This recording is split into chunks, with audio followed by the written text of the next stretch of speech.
আপনি কি জানেন আপনার জীবনের সবথেকে বড় ভুলটা কিন্তু আপনি এই মুহূর্তেই করছেন। কিন্তু কিভাবে? সেটাই বুঝতে পারছেন না, তাই তো?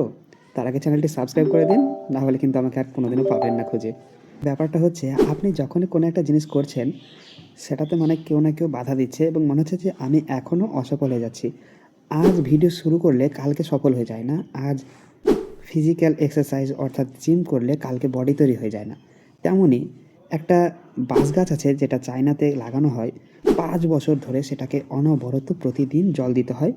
তারপরে ৫ বছর পরে ১ সপ্তাহে সেই বাঁশ গাছটি ৮০ ফুট লম্বা হয়।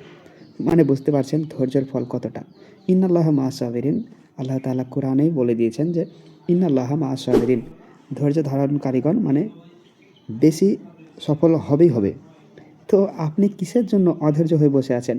আপনি কাজ করুন এবং এই ভিডিওটি শেয়ার করুন আপনার সেই হাল ছেড়ে দেওয়া বন্ধুটিকে, যে হাল ছেড়ে দিয়েছে এবং সমস্ত আশা ছেড়ে দিয়েছে। তাহলে বুঝতে পারলেন আপনি কিন্তু প্রতিদিন স্কিল আপ করছেন এবং যদি আপনি থেমে না থাকেন তাহলে অবশ্যই এগিয়ে যাচ্ছেন। আর হাল ছেড়ে দেবেন না, কারণ কোনোদিন না কোনোদিন একদিন ইনশাআল্লাহ সফলতা আসবেই। হাল ছেড়ে দিলে তো সে একদম দমিয়ে গেল, সে মরে গেল। তাহলে কেন হাল ছাড়বেন? দেখা হবে পরের ভিডিওতে, যদি সাবস্ক্রাইব করে থাকেন। খুদা হাফেজ।